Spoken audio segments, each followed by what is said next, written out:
Today we're going to look at the graphing worksheet. So I want you to take a little bit of time and work these 4 problems, and then we will work it together.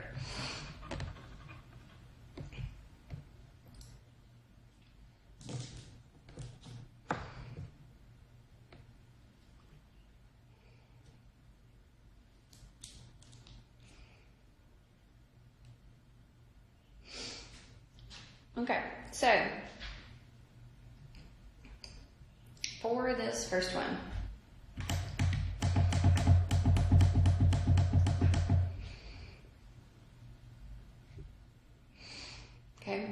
so for this first one, I have an exponential function.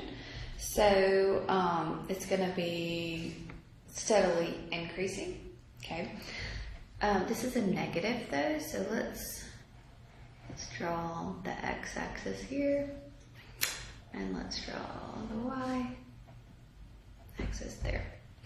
Okay, so that's going to be a negative. So if I plug in a 0 here, okay, 0 for my x, then my y value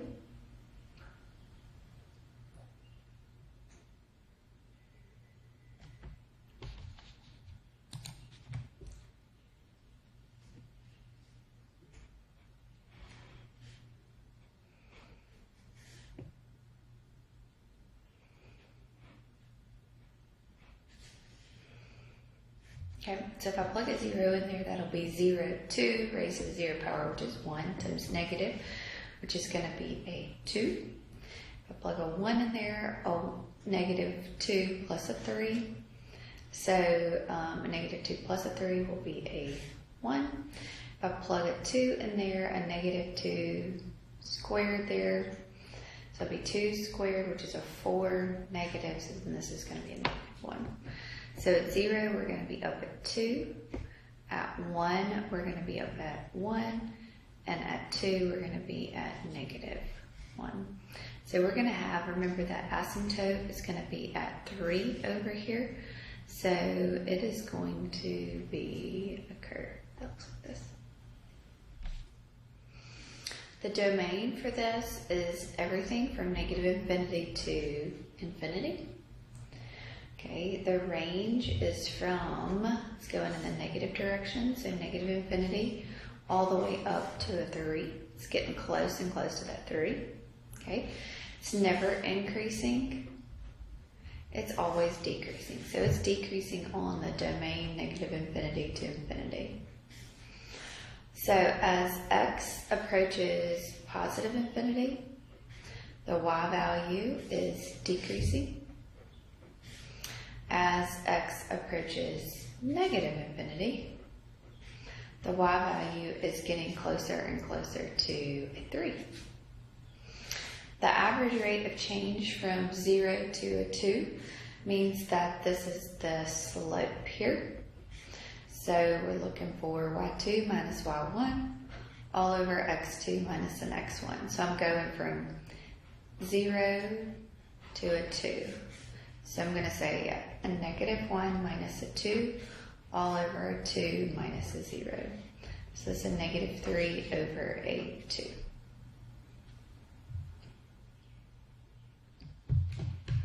Okay.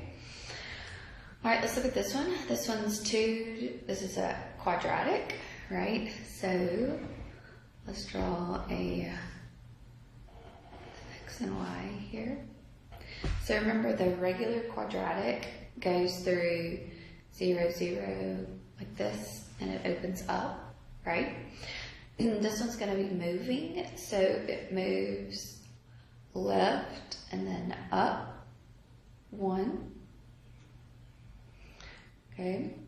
And then it's going to be increasing pretty much by 2.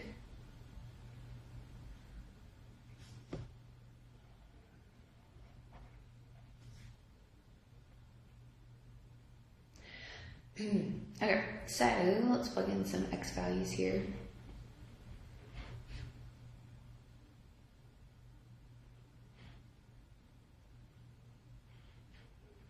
Okay, so negative 2, so you can see this, so negative 2 plus 1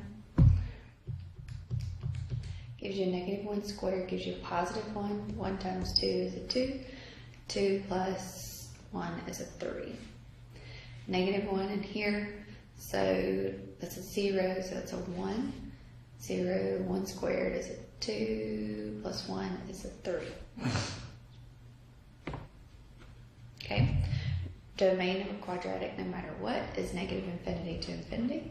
Now we can look at the range. The range stops at 1, so it's going from it's positive 1 to positive infinity. The vertex there is at negative 1, 1. The axis of symmetry means where is it going to look the same.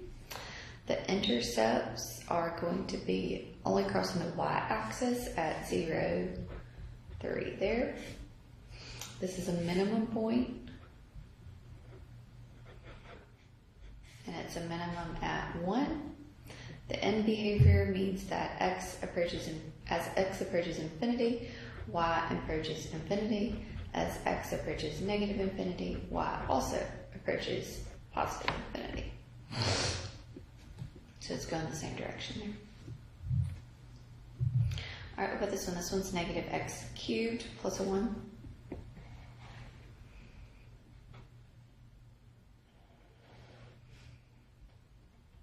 So it's a negative x cubed. So remember, this is like the snake looking thing. So domain here is all real numbers, so I can plug in anything I want to for this one. Okay. So I'm going to do just like I did, negative 1, 0, and a 1. So when I plug negative 1 in there, that's going to be negative 1. Oh, that is a negative 1, I'm sorry. So negative 1 cubed is a negative 1 times a negative is a positive. So that's a 2. Plugging in 0, 0 cubed is a 0. It's a 1. And when I plug a 1 in there, that's also going to be a 0 there. So at negative 1, we're going to be up to 2. 0, we're going to be at a 1. And at 1, we're going to be at a 0. So remember, this is a snake, but it's going in the opposite direction. So the range is also going to be negative infinity to infinity. It's decreasing all on that interval. So as x approaches positive infinity, y approaches negative. As x approaches negative infinity, then y is going to get bigger.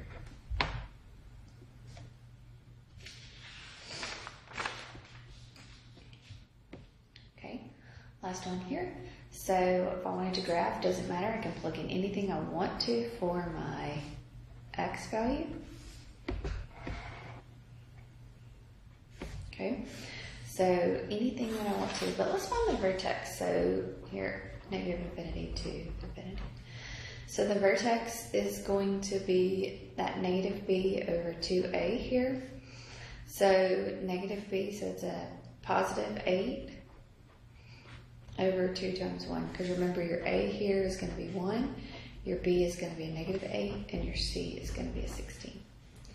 So this is a negative times a negative, which is a positive, so that's a 4. And then you're going to plug the 4 back into the function. So you'll have a 4 squared minus 8 times 4 plus a 16. So 4 squared is a 16 minus a 32 plus a 16, so that's a 0. So the vertex is going to be at 4, 0, and the axis of symmetry is going to be at 4, whatever that value is. Okay, so the vertex is going to be at 4, so 1, 2, 3, 4, 0. Okay, so one of the intercepts is at 4, 0 here.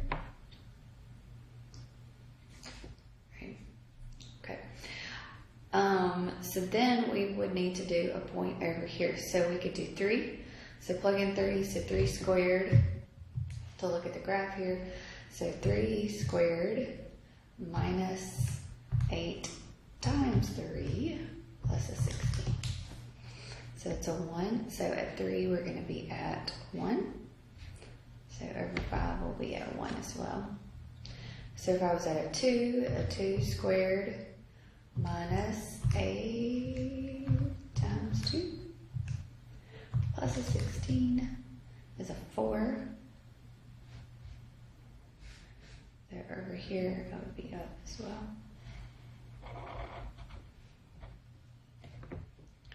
So the range there is going to be from 0 to infinity. Okay.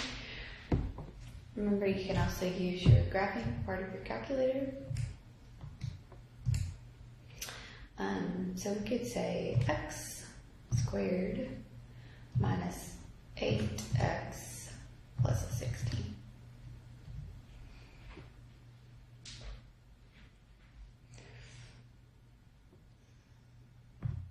Let me change my window.